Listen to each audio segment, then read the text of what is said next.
Gabriel is injured, Isak is a doubt, and Saka is back. These are your Game Week 31 FPL transfer targets. Hey everyone, Sam here, otherwise known as FPL Pricey. In today's video, I'll be running through all of the top transfer targets to bring into your sides in Game Week 31. Whether or not you're on a wildcard, I know some of you might be. Obviously, this video will be relevant to you if you are, but also if you're not as well, you might be looking at using free transfers on some of these players, and we'll go through the doubts and the injuries that have crept up in Game Week 30, of course. Starting with Game Week 31 best midfielders. Now, the big news from Game Week 30, and it came out, I think, a day or two before Game Week 30, that Saka was very close to being back. He was in full training, and Arteta even said that he played behind closed doors as well. So we knew he was close, but we didn't realise at the time that he'd be in the squad for Game Week 30.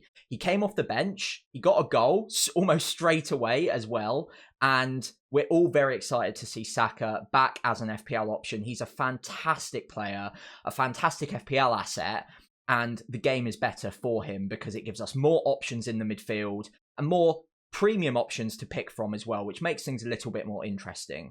At 10.3 million, he's actually already had a price rise as well since that goal, and the data is very, very strong. 0.74 XGI per 90 is elite level data. The next few fixtures are also very good on paper, starting off with Everton away in Game Week 31, who won't be easy. They're a pretty stern defence to break down, as Liverpool found out last night, but it's not the worst fixture in the world.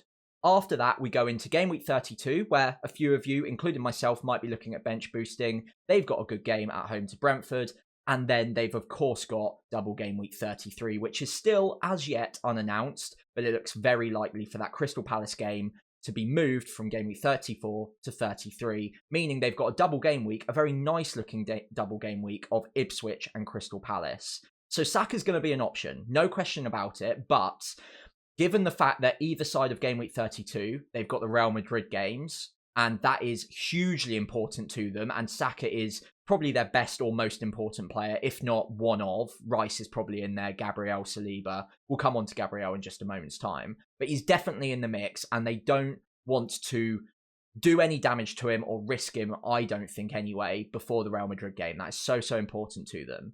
So my gut instinct is telling me he'll get minutes against Everton. He might even start, but I doubt he gets 90 because I think the Real Madrid game in the midweek after is just too important. They can't risk him getting 90 against Everton and then getting an injury or maybe being a bit fatigued because he hasn't played in a while. So I reckon he gets, let's say, 60 minutes against Everton, which might be good enough. And I think if you're on a wild card, it probably makes sense to just go straight for Saka.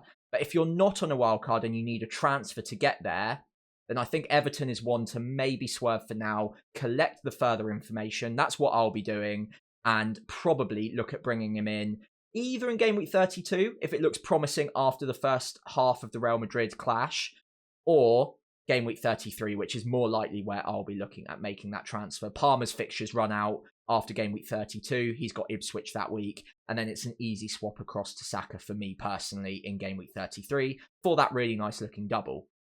After that, we have plenty of other options that I like the look of going into Game Week 31. Gordon is first on the list here, but it's not really in any particular order.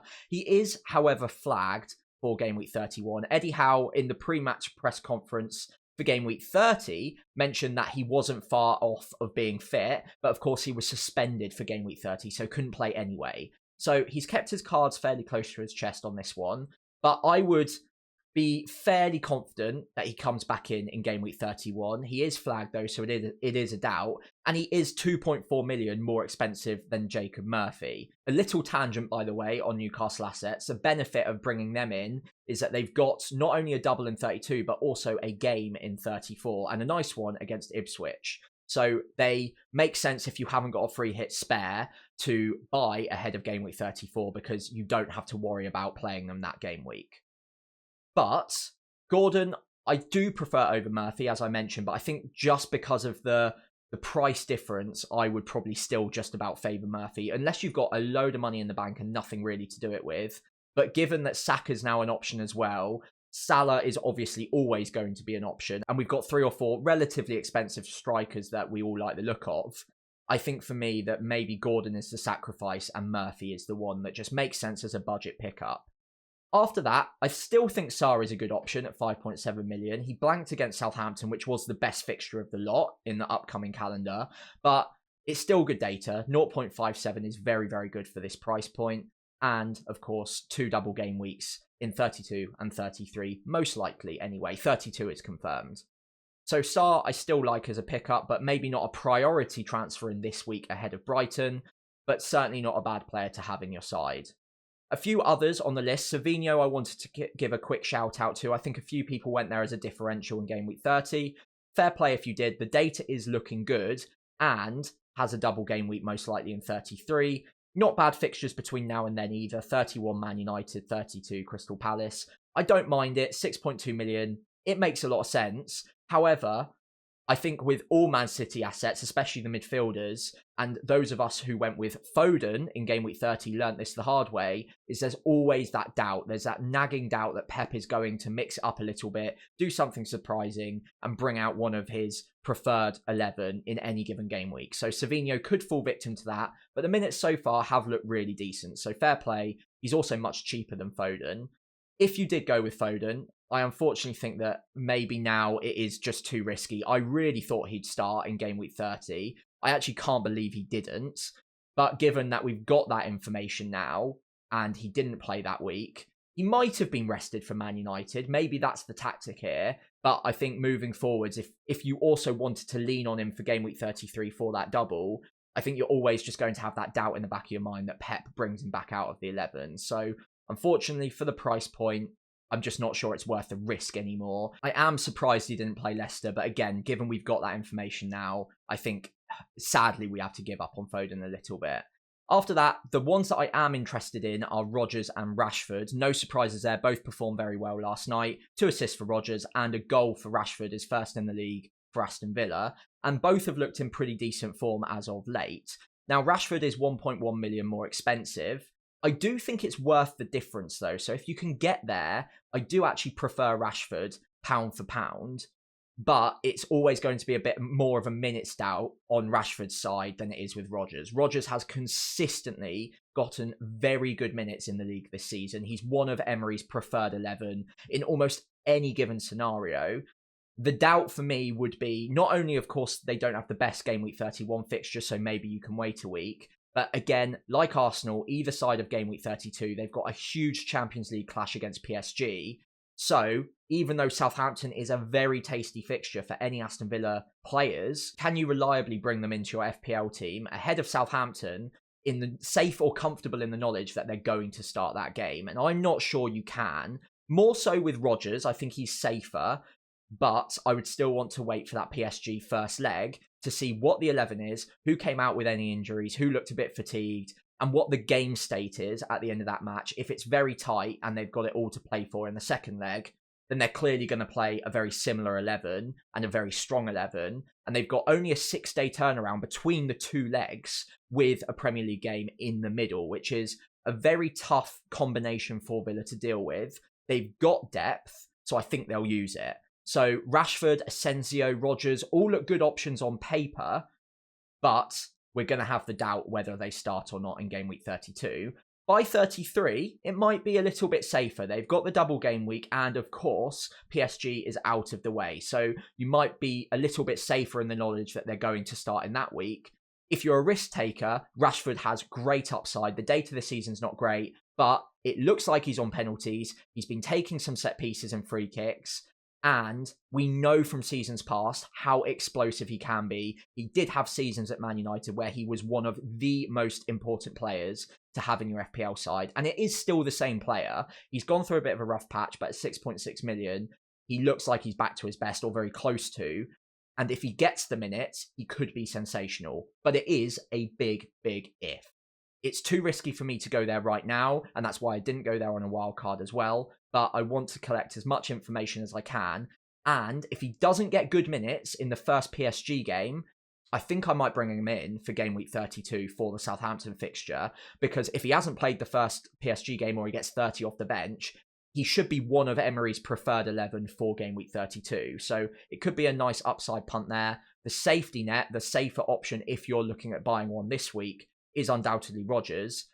But again, Nottingham Forest might not be the easiest jumping on point. A couple of final midfielders, because I have talked about this for quite a while now. Son and Elanga. Now, Son has the benefit of a great Game Week 31 fixture against Southampton, and also not the best fixture, given it's Liverpool away from home, but at least he's got a fixture in Game Week 34. The fixtures overall are probably middling. The next two are good, so if you wanted to maybe wait on Saka and have a placeholder in situ, then Son might not be a bad shout. But for me, it's too risky. The minutes just haven't been there. He's been rotated in and out of the 11 far too often for a player of his price. And the data's not even that sensational either. So for me, he's probably a swerve. But I understand why some people are interested in Spurs midfielders going into Game Week 31.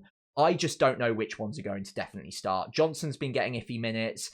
Tell also hasn't been secure or locked in. Maddison as well, same problem. All of them have been rotated far too often. They're definitely prioritising the Europa League. So for me, I think it's far too risky. And although it's Southampton, I just wouldn't go there. Elanga, finally, 5.4 million, keeps getting returns. He's got 3 in the last 2, got 1 last night, the night before last night against his old club United. And not a bad patch of fixtures to come. Villa, who obviously will be focusing on Champions League as well. Everton in 32, if you wanted to bench boost that week, might not be a bad option. And then also 33 away at Spurs. Although it might not be great as a defensive fixture, for attackers, that's great. Spurs have been very shaky at the back. So Elanga looks like a great buy for the next 4 game weeks. Again, especially if you're looking at avoiding that free hit in Game Week 34. Brentford at home is fantastic. And I'm going to be free hitting in Game Week 34 and almost certainly considering Elanga as one of the best free hit options that game week. Quickly before wrapping up this section, I haven't talked about Justin Kluivert at all, who unfortunately missed game week 30 with a bit of fatigue, a bit of muscular fatigue, which isn't great news considering the West Ham fixture is just a couple of days away in game week 31. I've got him in my side, and I know the effective ownership is very high, so a lot of you will be wondering what to do with him. It doesn't sound like he's far off, and it doesn't sound like it's a proper injury to me. We might be wrong, and maybe Iraola is telling a little bit of a fib, but it doesn't sound like he's miles away. And I think if you've got any bench cover at all, then I'd probably hold on to him. But like I've mentioned in this section, there are plenty of midfielders around his price point and below that if you feel secure moving now, especially those Aston Villa boys, if you think they get good minutes in the next 2 or 3, it might be worth taking the leap a week early, given that Kluivert could get minutes off the bench. So for me, I think I've got Jacob Murphy on my bench at the moment, and he can come in for Kluivert if needed. But if you're not in that situation and you don't have the bench cover, Kluivert might be one that is a doubt for this game week, and therefore you could look at using it as an opportunity to move to one of these midfielders. Right then, so on to the forwards, and Isak is unfortunately flagged now. He went off in the 66th minute last night after scoring a goal, so it's not all bad news. But considering how popular he was on a wildcard and his effective ownership just being generally very high, he is going to be an issue that a lot of us need to consider ahead of Game Week 31.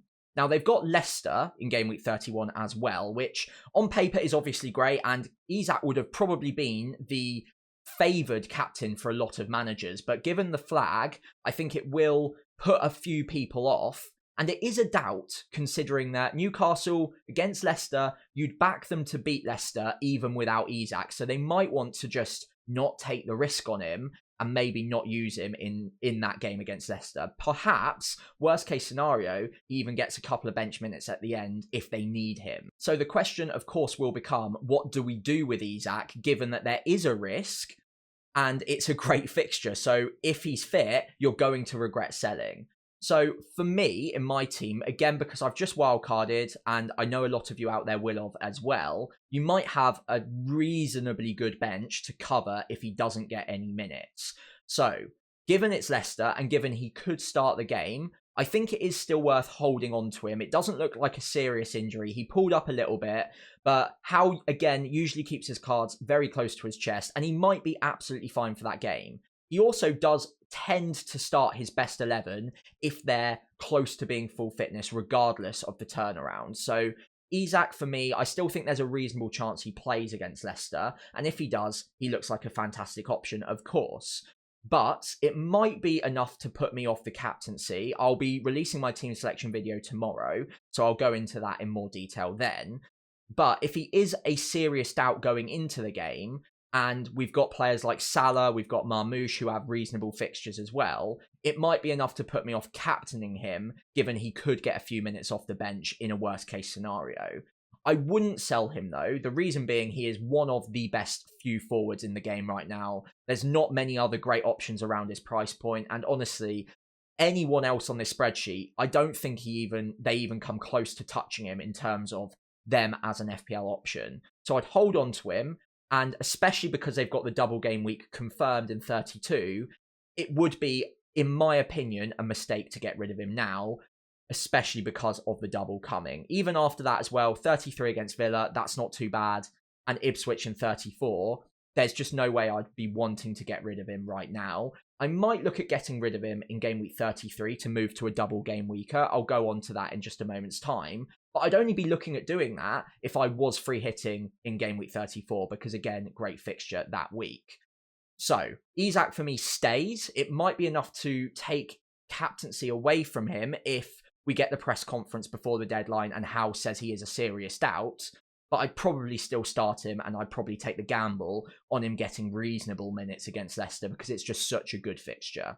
After that, though, we've got plenty of other options. So Mateta, unfortunately, 59th minute sub in game week 30 against Southampton and blanked. He hasn't quite looked himself since the injury, but I still back him to come good. He is building up match fitness, and Brighton at home isn't the worst fixture, followed by 2 double game weeks. So again, I think it would take a very brave FPL manager to sell him now, considering the upcoming fixtures. But you might look at putting off buying him for another game week if you didn't already have him, considering Brighton's not the easiest fixture. It is a rivalry, and it will be fairly gritty and tightly contested, in my opinion anyway. So it might not be the easiest game for attacking returns, but I still like owning him. I still don't think he's an issue. Whether or not I buy him this week in particular might be a different conversation, and I might look at some other assets. But I think long-term, he's still one of the top 3 forwards to own, and I'd have him in my preferred 3 at the moment. After that, Marmoush was great last night against Leicester, got a goal, had very good underlying data in that game as well. And although he looked like he did pick up a little bit of an injury in the first half, he got through the game just fine. So I think he's good to go for the next few game weeks. Man United away from home in game week 31 looks like a good fixture, followed by Palace and then the double game week likely in 33 as well. Again, I think those top 3 forwards are still my preferred 3 on a wildcard or for transfers in this game week. They're not by any means the only options though, so 3 quick alternatives. Evan-Nilsson scored again in game week 30. Great price point, much cheaper than the other 3 I've just mentioned at 5.7. And the data mirrors that of Marmoush or Mateta. A little bit worse than Isak, but it's still decent data. The problem is Bournemouth have kind of gone off of form recently. They've not looked great. He is returning decently though, and game week 31 against West Ham, they're in no great shakes themselves, so it's not a bad fixture to own him for. I certainly wouldn't be selling him this game week, but I don't know whether I'd prioritise buying him over the 3 I've just mentioned, considering they've all got double game weeks to come, and Evan-Nilsson doesn't. If you're looking at saving money though, he's a good option. He's definitely in the mix. A decent patch of 4 fixtures with West Ham, Fulham, Crystal Palace, and then a game week 34 fixture against Man United if you're not looking at free hitting that week. It's not a bad run. Again, if you're saving money and you want to get rid of one of those other 3 forwards from your front 3, then Evan-Nilsson could make sense. Now, a quick word on Watkins before we move on as well. 8.9 million and isn't starting games for Villa consistently. He came off the bench in game week 30. Rashford started the game and scored.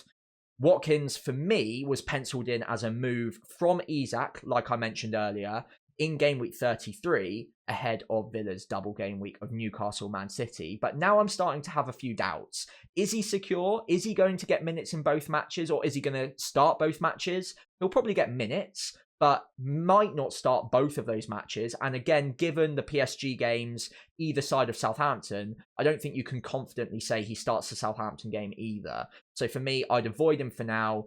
If we maybe feel a little bit more confident by the time we get to game week 33, he might be a buy, but I'm putting an asterisk next to him right now, and I'm a little bit put off of taking the leap on someone that expensive when the data's not matching that of Isak, and we can't be confident that he starts any particular week in game week 32 or in either of the matches in game week 33 either. So I'm put off of him. Finally, a quick one on Pedro, 5.6 million, not bad data on penalties, and 3 good fixtures in the next 4. Leicester at home, West Ham at home included in there as well, and not a bad couple, including Brentford and Crystal Palace, both away from home. So again, a nice cheap alternative. For me, I prefer Evanilson right now, but if you're looking at bench boosting in 32, Pedro could be a great alternative, considering it's a great fixture that week, and a lot of players have great fixtures in game week 32, so it's a good opportunity for a bench boost. And Leicester at home for Pedro on penalties, good price point, might be a way to make it all fit on a wild card in particular this game week. So the big injury news from game week 30 was, of course, that Gabriel went down injured in the first half. It looked like he pulled up with his hamstring being the problem. And usually hamstring issues, especially off the ball, especially the way he pulled up, don't end up fixing themselves too quickly. So we haven't got any news yet. We know he's a doubt for game week 31, but I think it's safe to assume that we need to at least have plans to move him on in the next few game weeks if he is confirmed to be out for a little while. If you're on a wild card, I don't think you can buy him right now because he is a significant doubt for game week 31. I think there's a very low chance of him playing that week, especially now that they'll probably want to conserve him for the Real Madrid game in the midweek after game week 31. Even if he was close to fitness, they probably won't want to take the risk, even if he is. So for me, Gabriel is a definite non-buy on a wild card, and potentially a sell as well if you've got him, which I know a lot of us do. So these, in my mind anyway, are some of the best replacements. So I think Munoz, GW31 and both of the Newcastle boys probably make the most sense, and they're players that I picked up on my wildcard last week. I think the logic still applies. Munoz's data is great. The defensive data is not bad either. Good price point, and 2 double game weeks in the next 3. At that price, I think he makes sense if you don't have him. GW31, similar logic. It's a bit more expensive, but you can get to him from Gabriel for 1 free transfer. Good underlying attacking data that matches Munoz, and again, fairly similar underlying XGC data as well, goals conceded data. The next 3 fixtures, like I've mentioned with Man City, aren't bad at all. So Munoz and GW31 both make a lot of sense.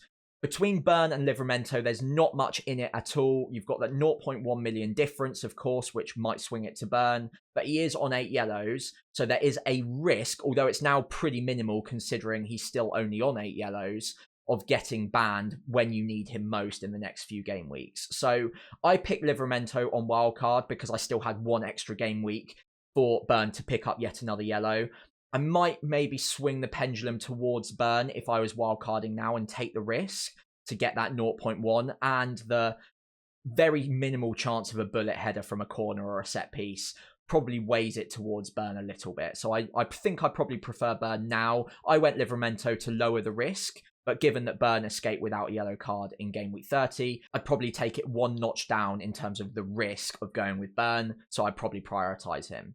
Elsewhere, if you were looking at Gabriel replacements, Arsenal replacements probably make the most logical sense. The fixtures are good, the data is the best or second best in the league. Saliba is going to be the boring safety net pick at 6.3 million. The data's not fantastic in terms of XG data, but 4 good fixtures in the next 3 game weeks. The data's still great defensively. They might be a little worse if Gabriel is out, because again, he's a fantastic defender. They've got a great partnership between Saliba and Gabriel. So they might be weakened slightly, but I still think the system is designed to be defensively solid. So I think no matter who comes in, as long as they're relatively comfortable as centre-backs, I don't think it will impact them too heavily. And I still think Arsenal defence is one that you can rely on a little bit. I know they conceded in the last minute against Fulham, but you can still rely on relatively consistent clean sheets. Kiwior, by that logic, could be interesting if we get news that Timber is out for a little while, who is of course flagged, that Gabriel is out for a little while, and Ben White is also not anywhere near close to featuring. I think the issue with Kiwior would come in is if both Timber and Ben White are close or can play matches straight away, because if they both can, Timber might go centre-back and Ben White could go to the fullback role. So Kirill might not be a lock. 4.8 million though, so if Gabriel and one of Timber or White is out for a while, then I liked Kirill as that downgrade, and it saves you quite a lot of money. Looking down the spreadsheet, so moving away from Arsenal assets, there are a few other teams that you can target. So West Ham, number 1. Not great fixtures in the next 2, but if you can bench them for a couple of game weeks, Wan-Bissaka might not be a bad option, especially if you're angling towards a bench boost in game week 33, because Southampton at home is a prime fixture, a good chance of a clean sheet there. I think there are options I prefer now, but if you're looking for a cheap defender with a great fixture in 33 that could help you out on a bench boost, West Ham options might not be too bad. The defensive data is not great though, so I think the next few in the spreadsheet are ones that I'd maybe put a notch above Wan-Bissaka for now. Konsa being number 1, Aston Villa have actually kept a couple of clean sheets back to back now, which is rare for them, but they do look a little bit tighter defensively. 1.4 XGC per 90, so it's not terrible, a bit better than West Ham of course, and over the next 3 game weeks, good fixtures. I think with Konsa there's a risk that he doesn't play all of those fixtures given the PSG games either side of 32, but I think he's more secure than the Villa attackers, and Southampton is a good chance of a clean sheet, and then a double game week in 33. I think the only problem with Villa there is that it's very unlikely they keep a clean sheet at all in game week 33, given it's Newcastle and Man City, but it's still a double game week. You'll still get the appearance points, and who knows? They could get something. Konsa might even get an attack and return, although the data's not great there. So 4.4 million, it could just be one of those boring picks to just include on a wild card or bring in as a replacement for Gabriel because he's cheap and because they've got good fixtures. There's a minimal risk about starting because of the PSG fixtures, but he's certainly more secure than a Digne, for instance, who I probably would avoid at this point. After that, Nottingham Forest are another option that I like. Everton at home in 32. So again, if you're bench boosting in 32, makes a lot of sense. I picked up Milenkovic on my wildcard. Good underlying attacking data. But it's not just Milenkovic that could appeal. You could look at Williams. Aina looked like he had an issue last night, so monitor that one, and he's more expensive. So I think I'd probably prefer Milenkovic. And then if you don't have the money, Williams also makes a lot of sense as a pick for the Nottingham Forest defence. So again, if you're bench boosting that week, looks great. Not bad fixtures either side. And then, of course, has a fixture in game week 34 and a chance of a double game week in 36, including Leicester. So I think if we're mapping out in the future and we're future planning a little bit, Nottingham Forest defenders do make sense. Outside of that, you've got Chelsea defenders. I think Cucurella would be my favourite. Although 5.3 is a lot of money, the attacking data is actually surprisingly very good. 0.17 XGI per 90 is very decent. Defensively, pretty close to Nottingham Forest, but not quite matching them. And then, of course, a bit like Nottingham Forest, if you're bench boosting in 32, a great fixture in 32 against Ipswich at home. And then also, if you're looking at avoiding the free hit in 34, a good fixture at home to Everton there as well. So Chelsea assets, not bad. I wouldn't be looking at Reece James. I think that's too risky. I could never confidently say that he's going to be fit in 2 or 3 game weeks' time. Colwill could be a nice boring pick, but Cucurella is getting good minutes, decent underlying attacking data. If you can afford it, I'd probably go for him. Finally, Konate would definitely sneak into the conversation as well now. 5.2 million, not bad underlying attacking data, but the defensive data is matching that of Arsenal. So you're getting an elite level defense at a price that matches the likes of a Milenkovic or a Cucurella and is cheaper than Man City. They don't have a double game week coming, so that is one mark against Liverpool, but they're consistently keeping clean sheets and they've got good fixtures. So Fulham away, who aren't looking too hot right now themselves. West Ham at home in 32, so if you want to bench boost that week, that's absolutely fine. And Leicester away from home in 33, so again, if you want to bench boost in that week, also absolutely fine. Especially if you're on a hybrid strategy and you're not really sure which week you want to bench boost in, if it is indeed one of those 2 weeks. I think Konate makes a lot of sense because you could flip or pivot the strategy depending on how your team is looking that week. If there's any injuries that happen, you can push it back a week to 33 and you've still got a good fixture with a good chance of a clean sheet in game week 33 itself. So Konate I really like. I think if I was looking at replacements right now and you've already got the likes of Munoz, GW31 and a Newcastle player, I think it'd be Nottingham Forest defenders, Konate, and then maybe just under that Kukureya and possibly Konza.